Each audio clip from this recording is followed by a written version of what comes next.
Selamat datang pemirsa, kembali lagi bersama Kasih Fakta. Dalam kesempatan kali ini, kami akan membahas sesuatu yang mungkin terdengar sulit dipercaya. Bagaimana mungkin sebuah sekolah dan bahkan gereja bisa dikaitkan dengan aktivitas militer? Apakah ini benar terjadi di lapangan atau justru bagian dari strategi yang lebih besar dalam perang modern? Ketika batas antara sipil dan militer mulai kabur, siapa sebenarnya yang sedang membentuk kebenaran? Tapi sebelum lanjut, jangan lupa klik like dan subscribe supaya kamu gak ketinggalan fakta-fakta menarik lainnya.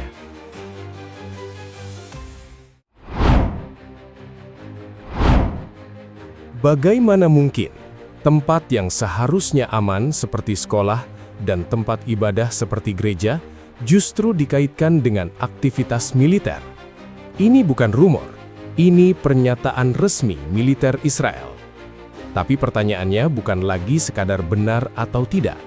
Yang jauh lebih penting adalah kenapa klaim seperti ini dimunculkan sekarang. Pada 27 Maret 2026, militer Israel melalui kanal resminya merilis pernyataan yang langsung menarik perhatian dunia. Dalam laporan tersebut, pasukan Israel mengklaim menemukan infrastruktur militer aktif milik Hezbollah di wilayah Al-Khiyam, Lebanon Selatan.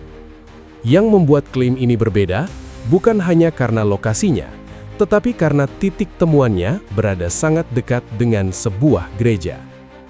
Bukan hanya satu temuan, Israel juga menyebut adanya 3 syaf tambahan, jalur bawah tanah yang dikatakan baru dibangun. Dan yang paling sensitif, pembangunan itu disebut terjadi saat masa gencatan senjata masih berlangsung. Artinya, jika klaim ini benar, maka aktivitas militer tidak pernah benar-benar berhenti, bahkan ketika dunia mengira konflik sedang mereda. Di hari yang sama, klaim kedua muncul. Israel menyatakan mereka menemukan sejumlah besar senjata di dalam sebuah sekolah di area yang sama. Daftar yang disebutkan bukan sesuatu yang ringan. Roket anti-tank, mortir, granat, peluncur, hingga bahan peledak. Jumlahnya cukup untuk menunjukkan satu hal, bahwa lokasi tersebut bukan sekadar titik penyimpanan kecil, melainkan bagian dari sistem yang lebih besar. Lalu muncul detail yang langsung membuat situasi semakin kompleks. Pada lokasi tersebut, disebut terdapat penanda milik UNHCR, sebuah organisasi yang selama ini dikenal menangani pengungsi dan bantuan kemanusiaan. Kombinasi antara senjata, sekolah, dan simbol kemanusiaan membuat klaim ini tidak lagi hanya soal militer, tetapi mulai menyentuh wilayah yang jauh lebih luas. Di waktu yang sama, seorang perwira tinggi Israel, Brigadir Jenderal Evi Devrin, menyampaikan pesan yang sangat jelas. Ia menegaskan bahwa selama Hezbollah masih membangun kekuatan militernya di Lebanon Selatan, maka operasi Israel akan terus berlanjut. Ini bukan sekadar penjelasan situasi, ini adalah sinyal terbuka bahwa fase konflik berikutnya sudah mulai disiapkan. Kalau ditarik ke beberapa hari sebelumnya, arah ini sebenarnya sudah terlihat. Pada 22 hingga 23 Maret 2026, pernyataan dari pihak Israel sudah mulai menunjukkan bahwa pertempuran belum mendekati akhir. Lalu mundur sedikit lagi ke 2 Maret 2026, ketika front Lebanon kembali memanas setelah Hezbollah membuka serangan ke wilayah Israel dan Israel merespons dengan eskalasi yang semakin luas. Jadi ketika klaim soal gereja dan sekolah ini muncul pada 27 Maret 2026, ini bukan kejadian yang berdiri sendiri. Ini adalah bagian dari rangkaian peristiwa yang terus bergerak, perlahan tapi pasti. Yang berubah di sini bukan hanya situasi di lapangan. Yang berubah adalah cara konflik ini dipahami. Karena ketika lokasi sipil mulai masuk ke dalam narasi militer, maka garis antara ruang aman dan ruang perang mulai kabur. Dan begitu garis itu kabur, setiap langkah berikutnya akan dilihat dengan cara yang berbeda. Di titik inilah, Al-Khiyam tidak lagi sekadar nama sebuah wilayah. Ia berubah menjadi simbol dari sesuatu yang lebih besar, sebuah momen ketika konflik tidak hanya terjadi di medan tempur, tetapi juga mulai menyentuh persepsi global tentang siapa yang melanggar dan siapa yang membenarkan tindakannya.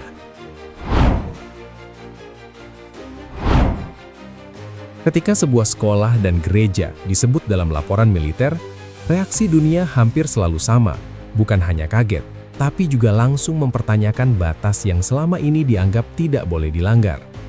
Karena dalam hukum perang internasional, tempat seperti ini pada dasarnya berada di wilayah yang dilindungi. Sekolah, secara prinsip, adalah ruang sipil, tempat di mana aktivitas pendidikan berlangsung, dan tidak seharusnya menjadi bagian dari operasi militer. Begitu juga dengan tempat ibadah, gereja, masjid, atau bentuk lain memiliki perlindungan khusus karena fungsinya yang bukan untuk konflik. Ini bukan sekadar norma moral, tetapi bagian dari aturan yang sudah lama diakui dalam hukum humaniter.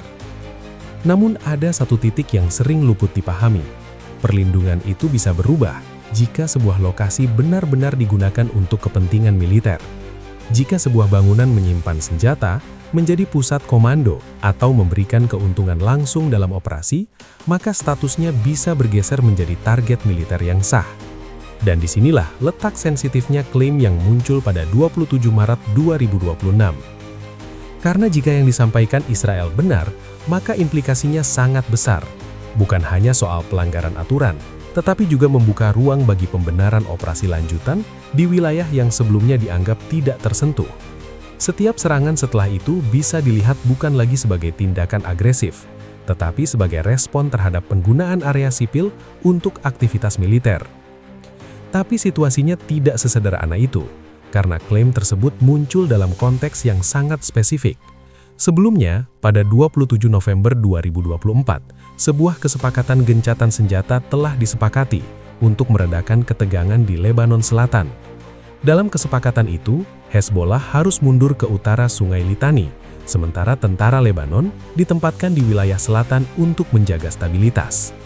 Jadi ketika Israel mengatakan bahwa ada pembangunan infrastruktur baru selama masa gencatan senjata, pesan yang sebenarnya sedang disampaikan bukan hanya tentang keberadaan senjata, tetapi tentang dugaan bahwa kesepakatan tersebut tidak berjalan sesuai yang diharapkan. Ini langsung mengubah konteks, karena konflik yang sebelumnya terlihat mereda, kini kembali diposisikan sebagai sesuatu yang masih aktif di balik layar. Lalu muncul elemen yang lebih rumit lagi, penanda UNHCR yang disebut ditemukan di lokasi yang sama. Di satu sisi, ini bisa memicu asumsi yang sangat sensitif, seolah ada keterkaitan antara fasilitas kemanusiaan dengan aktivitas militer. Tapi di sisi lain, kondisi di lapangan menunjukkan bahwa banyak sekolah di Lebanon Selatan memang digunakan sebagai tempat penampungan pengungsi, terutama sejak gelombang evakuasi meningkat pada Maret 2026. Artinya, keberadaan simbol kemanusiaan di lokasi tidak otomatis menjelaskan siapa yang menggunakan area tersebut atau untuk tujuan apa. Ini justru menambah lapisan kompleksitas, karena satu detail bisa ditafsirkan dalam dua arah yang sangat berbeda. Disinilah konflik ini mulai bergerak ke wilayah yang lebih luas, bukan hanya tentang siapa yang menembak atau siapa yang diserang, tetapi tentang bagaimana setiap pihak membingkai realitas di lapangan. Karena dalam situasi seperti ini, satu klaim bisa mengubah persepsi global, dan persepsi itu sendiri menentukan arah langkah berikutnya. Itulah mengapa pernyataan seperti yang muncul pada akhir Maret 2026 tidak pernah berdiri sendiri. Ia selalu membawa konsekuensi yang lebih besar, bukan hanya di medan tempur, tetapi juga di ruang opini internasional yang terus memantau setiap detail yang muncul.